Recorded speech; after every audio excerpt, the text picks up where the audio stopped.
EVComply, simplifying your charge point installations. Friday the 14th, another week, another podcast brought to you directly from EVComply. Let's see what's been happening this week.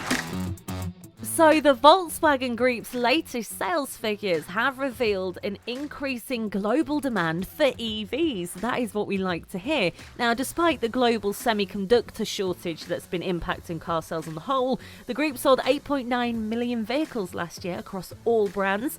452,000 of them were EVs. Now that's an impressive increase of 96% over the previous year, and this is despite overall car sales declining by 4.5% year on year, with of course COVID not helping. Now the group's best-selling electric car worldwide was the Volkswagen ID.4 crossover at 119,600 units, followed by the smaller ID.3 hatchback.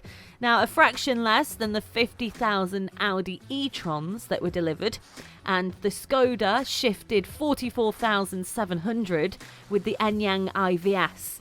And an impressive 41,300 Porsche Taycans were sold as well, putting it just 100 units behind the Volkswagen e-up. Former Top Gear presenter Quentin Willson has launched a pro-EV lobby group to promote electric cars and to campaign for tax breaks for electric car drivers.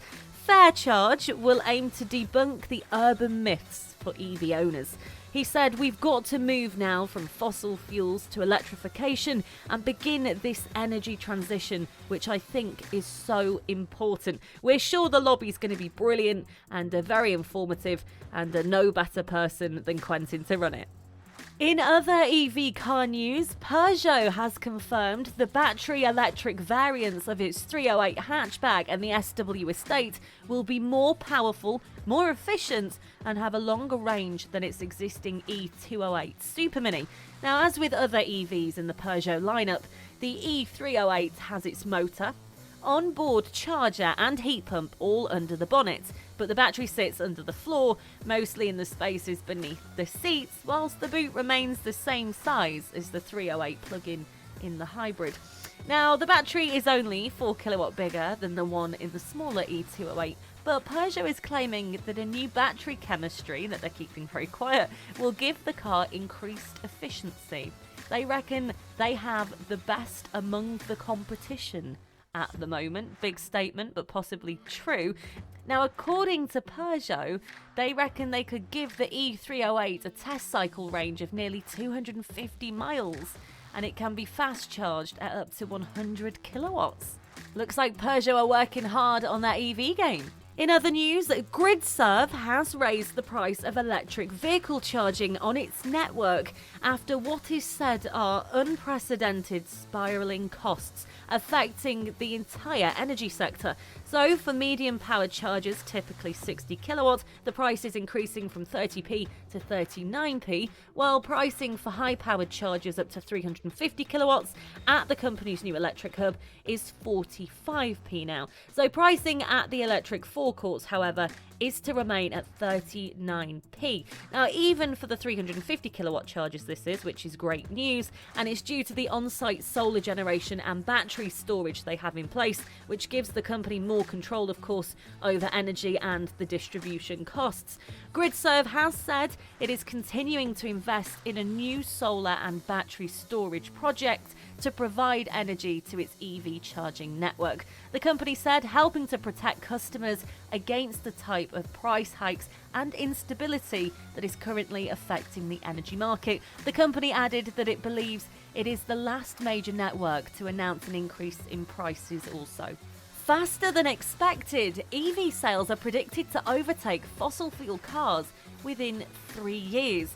Now, Lloyds has partnered with Zoom EV to offer discounted charging and accident management services to new EV buyers. Prospective EV owners getting finance online through Lloyds will receive a discounted year-long subscription to the Zoom EV package. Now, this includes discounted access to public charging network, smart home charging units, EV home energy tariffs, and EV accident management services. Greg Fairbotham, CEO at Zoom EV, has said having Lloyds Banking Group as one of our partners is a huge boost in our drive towards greater electric vehicle uptake The ability to offer a discounted solution to our customers helps them getting their online car finance. It's a great way to make more people feel comfortable about making the switch to electric. Zoom EV's customers can benefit from discounted home charger installation from BP Pulse or EO, discounted public charging through Osprey Charging, and discounted home energy tariffs through OVO Energy. The bundle can be bought by EV owners directly or offered by dealerships in a white label format. Also this week, American EV startup Rivian has filed a new trademark. But instead of it being for their adventure-focused pickup trucks and SUVs that Rivian, of course, has made its name on and what they primarily focus on, the company is testing the waters for a potential electric bicycle. Yep. From pickup trucks to bicycles. Now, the e-bike industry has seen significant growth of late, with a recent analysis showing the sales of e-bikes are growing by 240%. So, of course, vehicle manufacturers are starting to see the value of combining e-bikes with their electric vehicles as an optional or built-in extra. Now, a recent patent also filed by the company showed sketches of a plan to include a way of storing an e-bike in the drop-down tray of the R1T electric, so inside the car. A very cool concept, and if it comes to fruition, then a very, very cool feature. So watch this space with Rivian. Now, apparently, Lucid Group intends to build an electric vehicle factory in Saudi Arabia by 2025, and they're currently negotiating details with ministries in the kingdom. They say now that we are successfully producing and selling cars in the US, our attention is naturally turning to the factory here.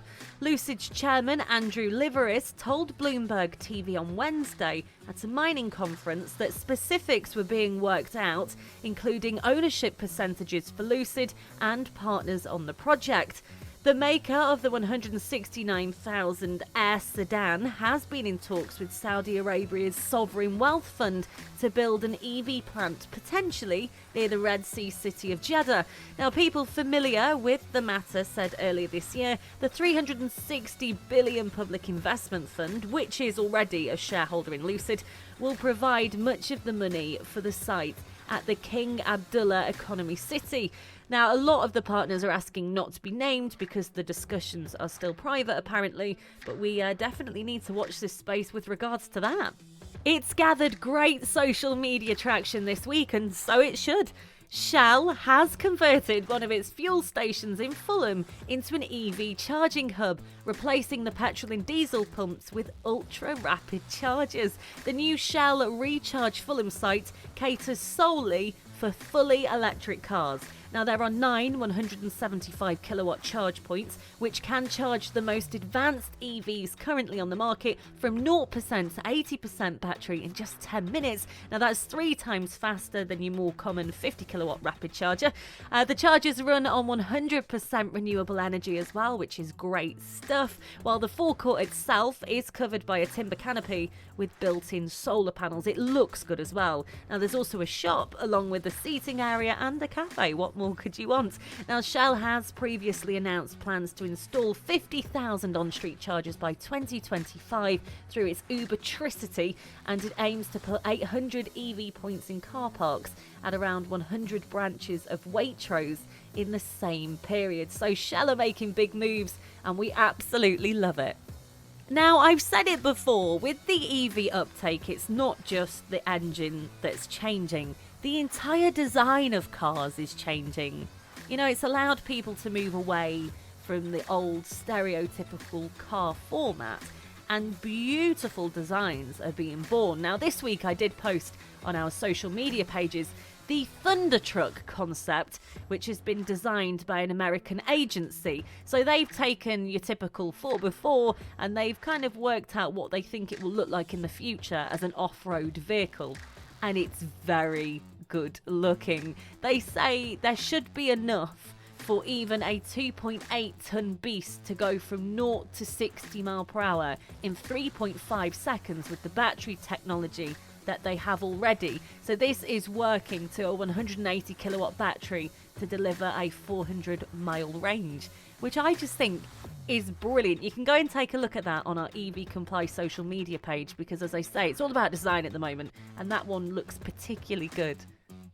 Veolia is to open a new EV battery recycling plant in the UK. The firm will build a new facility in Minworth in the West Midlands. They will discharge and dismantle batteries before a chemical separation recycling process is completed.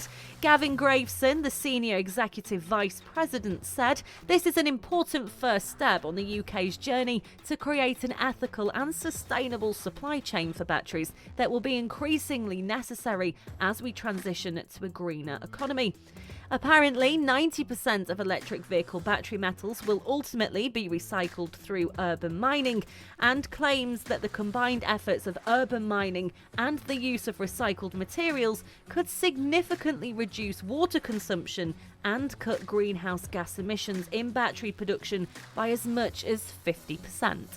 And finally, here at EVComply, we have launched a brand new help and support facility which can be accessed directly through users' EVComply accounts to help all of our clients and users as efficiently as possible. So user support is key to us, and this enhancement will improve on an already quality and personable customer service. Furthermore, due to the huge uptake of EVComply, we have now increased the capacity and number of our online training sessions to ensure all of our new clients can get up and running as quickly as possible.